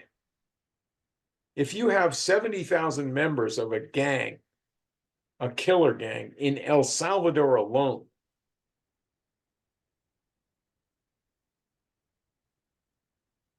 there's a need right there. You got to deal with that. But how does that relate to physical, physical things? Well, people, why would a young person join a gang like that? Supposing the region had joint projects for building high-speed rail and space program and the kind of agricultural development that really gets you into 21st century, like those chiampas that I showed from ancient times. That's an invention. Supposing that there was engineering progress going on in the region, and children and young people and young adults had this exciting set of developments that they could join in. I'm talking about basic social needs and the relation of inventions and technology to that. In our history, and this is something I'm bringing out, in our history, whenever there's a fundamental improvement of man's powers, like the invention of public electricity, like steam power, like railroads, it is always the result of the intention of some leadership to try to improve society. That is a revolutionary idea for a historian. It's not supposed to be that way, according to Adam Smith or Karl Marx, either one. Go back in history and look at the history of technology. That's what I'm doing. Not all technology. There's lots of good stories. But I'm trying to concentrate on the really big questions. How did things get improved? What was stopping them? Who was stopping it? Who promoted it? Who helped it? Who fought for it? What was that about? I'm talking about scientists as well as statesmen and policymakers. I'm talking about private businessmen in some eras. Later on, you've got to have government regulation of business just to keep business being able to do business. But the model for a company doing some good still has obvious relevance, as long as you have guidance from the Republic. But it's that intention to improve things. And the core issue is the improvement. And that is a matter of physical economy first. Study that history. Find out things. Ask questions. Where did these things come from? Things I'm not covering or not dealing with. To me, that's the only serious way to answer your question, which is obviously a vital question. If you go to school, high school or middle school, and ask the children, the students, tell me about where water comes from, what will they tell you? What does your daughter know about where does water come from that comes out of her tap? Where does that come from? Does she know? Maybe not. Do you Well, it's know? The Do you processing, know? the processing plant in the village. Well, there is a processing plant. That's right. It's not free, right? There's a lot of work that goes into that and a lot of materials and a lot of science. If you just drink water from a river, and I'm not talking about pollution, I'm just talking about any water from any river, you might die. In any case, you can't just go to the river with a bucket and bring it in. You won't have as much water as you do now through your tap. There's a huge infrastructure and science organization that goes into that. And the children don't know anything about that. They're not taught about that or the history of it. The tremendous advancement that it took place in Canada, in USA, in Europe, and in other parts of the world. And that goes back to ancient times, doesn't it? Ancient society had the same kind of needs, and they solved it in different ways. But that's first. Don't tell me about government. What government? What is that about? Unless it's about this, who gives a hoot? Thanks, Tony. I have to laugh because I post these questions to my grade 3s, you know, like where's water coming from? And actually the question arose because one of the kids wanted to go to the water fountain, which is all the way at the other end of the building by the high school. And I said, no, why don't you just go to the bathroom and get the water there? And they're looking at me and I go like, but it's the bathroom. I'm going like, it's a tap there. Okay.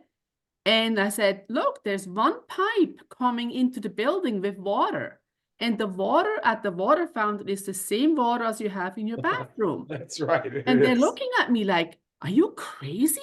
Okay. I'm going like, No, no, there's one that's funny. tap in and there's one pipe going out. Yeah. And it was like awakening, right? The same thing we were discussing about city building, and we were discussing about the need for sanitation. And they had no idea, grade 3, this is only grade 3, right? They're 9 years old. They had no idea that there's actually something called a sanitation plant that you have to clean, that you're using the same water over and over, okay? No idea, right?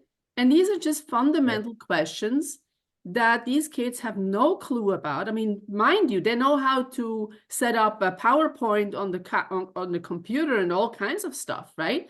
But fundamental questions like that, where the basic necessities come from for society, for our population, they don't know, okay? Now, let me make a point about this. Yeah.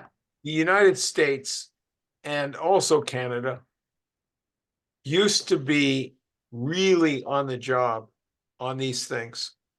We used to specialize in this kind of improvement. We used to have people going to other countries in the Middle East or Africa or some other place, not just in the Peace Corps, but in some other way, lots of other ways. And we would be interested in these questions. I know that Franklin Roosevelt got deeply involved in these kind of basic questions about fundamental needs.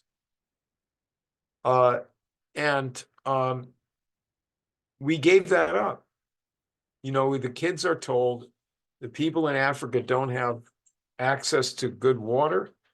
So I want you to contribute $3 each. And we're going to send that over there to some NGO that's going to build a well in this one village. And one well at a time, they'll get water. Oh my God, how horrible. Well, that's a sin. You're committing a terrible sin by doing that. This is where the idea of charity runs into, being the devil's work, because you're saying, I don't care whether they actually get water, most of them. I care about just giving kids something to do that makes them think that they're accomplishing something when they're actually not, and the people are dying because they don't have good water. There's 1 billion people in Africa without half of them without electricity. So we used to do that. That's the important thing. Anybody else? It's 10 after 4 almost. Yeah, I was going to ask you, how much time do you have left? We still have Ginger and History Man left, I saw, and Gerald also had a question. Well, let's do Ginger. Ginger, hi. Ginger, are you still there? You're muted. Yes, I'm here. I'm sorry, I was Great. muted. Thank you. You were so very patient. Thank you so much for waiting this time.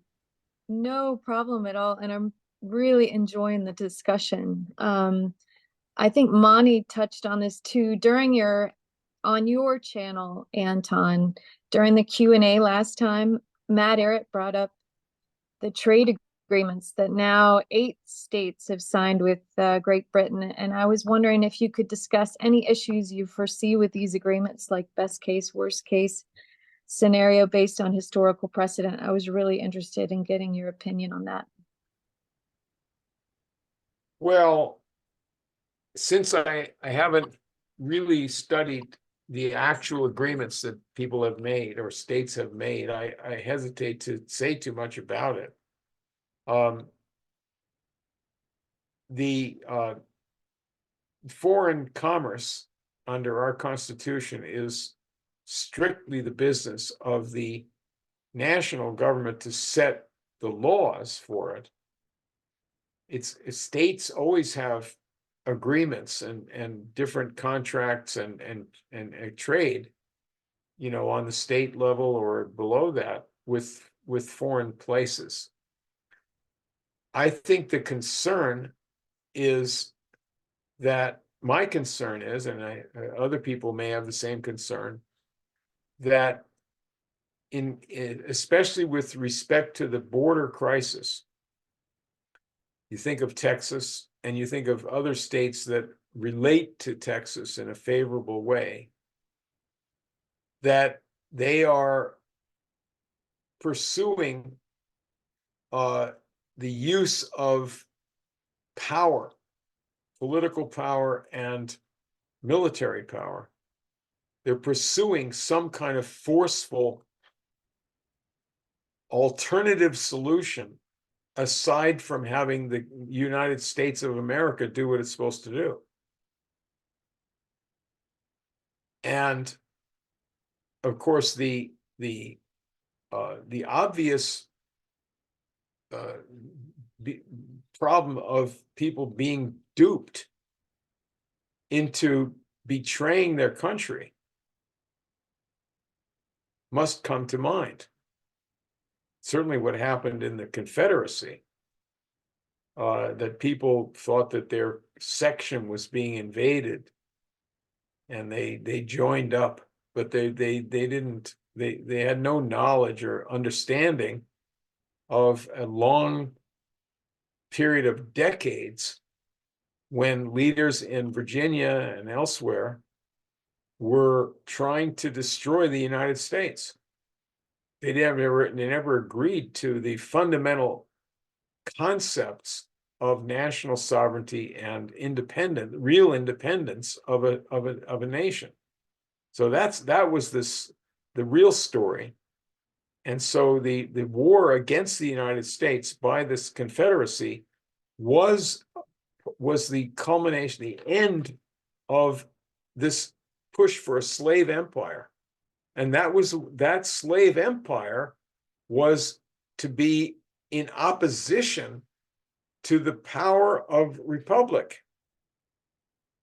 It's one or the other. You either have the overwhelming power of empire, which gobbles up resources for commercial and other purposes, or you have the power of independent and sovereign self-governing entities, nations. Those two are in a clash historically. So what does Texas and anyone else that's making trade deals with England, how do they fit into this history of this clash? What's the big picture that that somebody's paying attention to, but the public isn't, it's not the public discussion. You don't have to say this is secession and I hate the slave owners or something. It's not it's beyond that. The United States of America is not following a sovereign policy and has made trade deals, for example, with Mexico and with other countries, and carries out trade arrangements through the IMF and through World Trade Organization, and so forth. We have trade arrangements with many countries, if not all countries, that are against the interests of the United States and the countries that we made these with. Both sides get screwed in free trade, as envisioned by the IMF and by the imperialists. What does Texas have to say about that? What should be our trade relationship with Mexico? Well, they can't concern themselves with that. They've got to close the border. They're gonna boost the economy of Texas by making a trade arrangement with England. Holy cow. I thought that they were in favor of coal mining in the conservative movement. Didn't you know that Margaret Thatcher closed the coal mines of England? You know why she did that? For two reasons. Three reasons. One of them was to break the union of the coal miners. If they're unemployed, they're screwed. They're not have no power. Their union will break up. They were too uppity in politics. Number two was to boost the Russian oligarchy, because if we get our coal from Russia and it's sent here by billionaires, then the nation of Russia goes down the tubes and is not a problem to us anymore. And the third reason was global warming. We don't want coal mines. This is Margaret Thatcher, the great conservative. Coal causes global warming, and she was the master person arguing for that, one of the first in the world. Margaret Thatcher, the great conservative. Is Texas going down the road that England has gone down? Is that what the people want? They don't have energy for the people in England. Maybe, I don't know. How about Germany? Germany blew up their nuclear plants. So I'm just saying that this is at best irrelevant to the reality. They're not serving what they say they're serving to do that. They're not dealing with the border crisis, certainly. They're not going to get sovereignty in Texas by allowing the United States to not have sovereignty. If you secede from the United States, have you improved the United States? No, but you would say, well, I have to do for my people. But God, you're in this world. The world is governed by international agreements and authorities and powers. And that they are trying to prevent modern industry from coming to most of the world. They're Malthusians. They're zero population people. They don't believe in having babies and things like that. Are you going to change that by having a private arrangement with England, where most of this stuff is dreamed up anyway? This horrible stuff. So it's just foolishness. I wouldn't get, my so-and-so in a ringer about that this is a new confederacy. It's just too stupid. It's too foolish, because you're not dealing with what is right. And, how are you going to deal with this terrible human catastrophe of millions of people streaming towards and across our border? You have to deal with that. You're not going to improve Texas to the point of being a better economy by trying to outflank it by making a trade deal with England. That's just dumb. Thank you, Tony. Do you have time for Jerry's question, or do you want to end? I gotta let's be the last one, okay? And then I gotta go. Okay, Gerald. Oh, thank you very much. So Tony, I've been thinking about what you're talking about with immigration and the way to look at it, and I wanted to something that Monty said. He mentioned the Darien Gap, and I've been reading about this in the last week or so, and this is something I never knew. I mean, I thought I was well read, but I never knew this. Apparently, if you take, like here in Canada, you get on a train and you go down to the United States, go through the States, through Mexico, through Central America, you get to Panama, and the railroad just stops in the middle of nowhere. It Yeah, just that's what I think. ends. Yeah, you can't get to Colombia. There's no rail connection between North America and South America. And I thought, this is nuts. But from your presentation, I'm thinking that, well, if we have governments and countries that can't even figure out how to finish this railroad to connect Right. North America with That's South right. America, they're not going to solve the immigration problem. Or I agree. okay, this is a better way to think.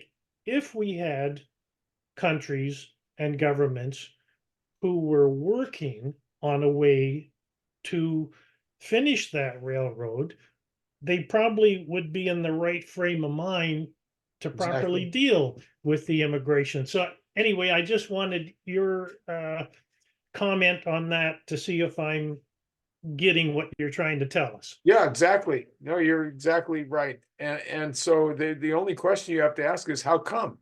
Why doesn't it go across? The first railroad bridge across the Rio Grande to go between US and Mexico was built by this guy Palmer. It was near Laredo, Texas. So it was done for the good purpose of linking up the two countries. Later on, we had a president, McKinley, and a mentor of his, James Blaine. William McKinley, in the late 19th century, worked with US Army engineers and South American engineers. And that had been done before, but the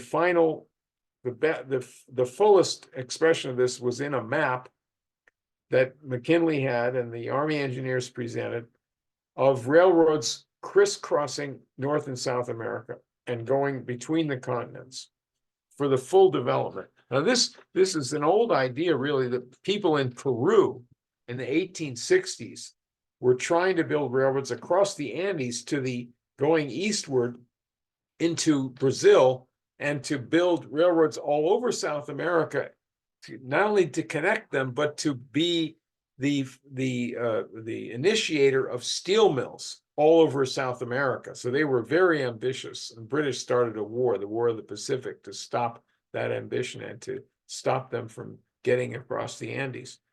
But McKinley had this program for building this railroad.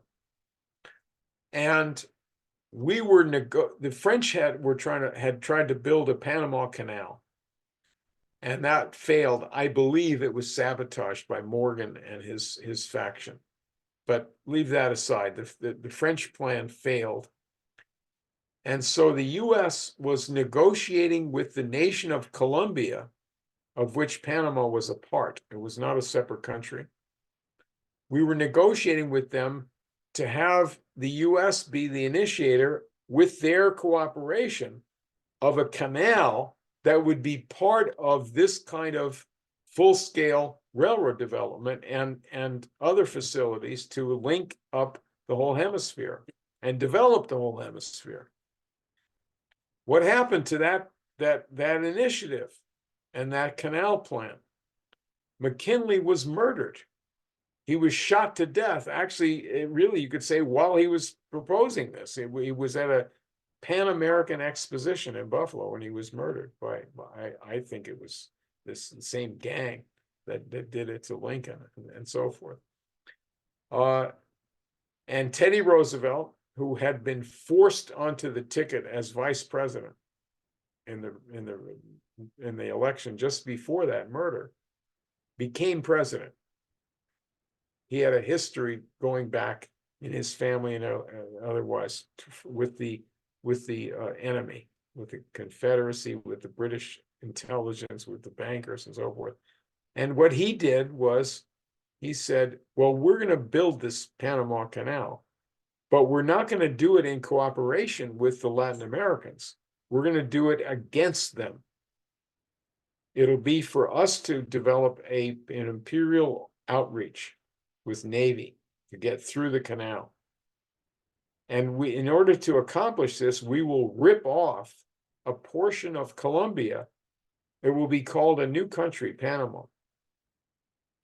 And so we don't need any kind of connection between North and South America because we are cutting the political and spiritual connection with them. The only relationship we have is United Fruit Company and various kinds of so-called investors who go down there to plunder the place. And so this is a way of saying that Monroe was wrong. That what happens in South America and Latin America as a whole is really none of our business, according to Teddy Roosevelt, except for collecting debts and make sure that our interests are served. What interests are you talking about? The interest in getting a banana? How about improving civilization in the whole hemisphere? How about cooperating to build up modern society? Isn't that our interests here and there? It's all based on, it's not just selfishness. It's worse than selfishness. It's contempt for all mankind, including the people in the USA. And that's what stopped the railroad from going across that canal that was built. That was a good project, but it was in the wrong spirit. It was built against Latin America instead of with them and in cooperation of all the people. That's where we went wrong. Teddy Roosevelt is a fool and a scoundrel. The British ambassador at one point said to somebody or other, always remember that the president is only 6. That is, that he's actually a 6-year-old. So we can manipulate him and get what we want with Teddy Roosevelt as the president. Wow. Okay. Well, that explains a few things. Yes. Thank you so very, very much, Tony. I think that was a very thought-provoking presentation. I hope it created a lot of thoughts and musings. Okay. And I wanted to thank you very much. I'd love to hear back from Paul about teaching history and finding out about what to do with history and what conversations he might have with other people, even including his daughter, Yes. but other people as well, teachers or friends or whatever. I'm really interested in what you brought up. Thank you. Thank you. Thank you so everybody. much. Okay. Okay. See you All right, later. we'll see you again next week. Okay. Bye-bye, everybody. Bye. Okay, Bye. have a good week. Bye. Okay. Bye.